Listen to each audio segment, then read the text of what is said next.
20 হিজরি সনের দ্বিতীয় খলিফা ওমর রাদিয়াল্লাহু আনহু এর শাসনামলে বিখ্যাত সাহাবী আমর ইবনুল আস রাদিয়াল্লাহু আনহু এর নেতৃত্বে সর্বপ্রথম মিশর বিজিত হয়। মিশরে তখন প্রবল খরা, নীলনদ পানিশূন্য হয়ে পড়েছে।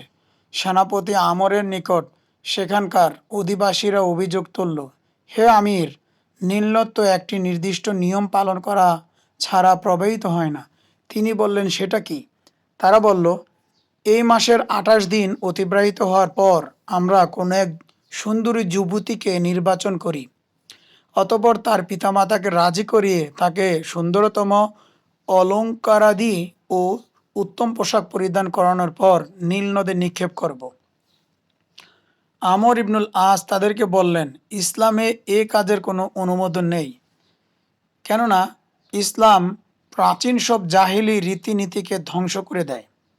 অতঃপর তারা পরপর 3 মাস পানির অপেক্ষায় কাটিয়ে দিল, কিন্তু নীল নদের পানিতে হ্রাস বৃদ্ধি কিছুই পরিলক্ষিত হলো না। তারপর সেখানকার অধিবাসীরা দেশ ত্যাগের কথা চিন্তা করতে লাগলো। এই দুর্যোগময় অবস্থা দৃষ্টে সেনাপতি আমর ইবনুল আস খলিফা ওমর রাদিয়াল্লাহু তাআলা আনহু এর নিকটে পত্র প্রেরণ করলেন। উত্তরে ওমর রাদিয়াল্লাহু আনহু লিখলেন, হে আমর, তুমি যা করেছ ঠিকই করেছ। আমি এ পত্রের মাঝে একটি পৃষ্ঠা প্রেরণ করলাম, যা তুমি নীল নদে নিক্ষেপ করবে।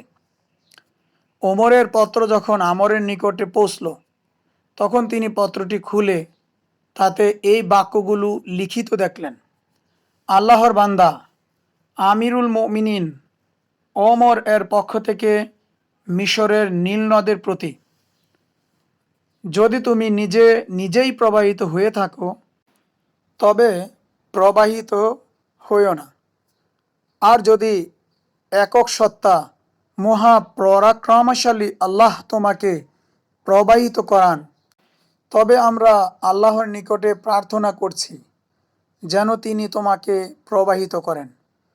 অতঃপর আমর রাদিয়াল্লাহু তাআলা আনহু পত্রটি নীল নদে নিক্ষেপ করলেন। পরদিন শনিবার সকালে মিশরবাসী দেখল, আল্লাহ তাআলার এক রাত্রে নীল নদের পানিকে 16 গজ উচ্চতায় প্রবাহিত করে দিয়েছেন। সুবহানাল্লাহ। তারপর থেকে আজও পর্যন্ত নীল নদ প্রবাহিতই রয়েছে, কখনো শুষ্ক হয়নি। আল বিদায়া, তারিখু দিমাশক, তাবাকাশুর শাফিয়া আল কুবরা। ওমর রাদিয়াল্লাহু আনহু এর শান ও মান আল্লাহ তাআলাই ভালো জানেন।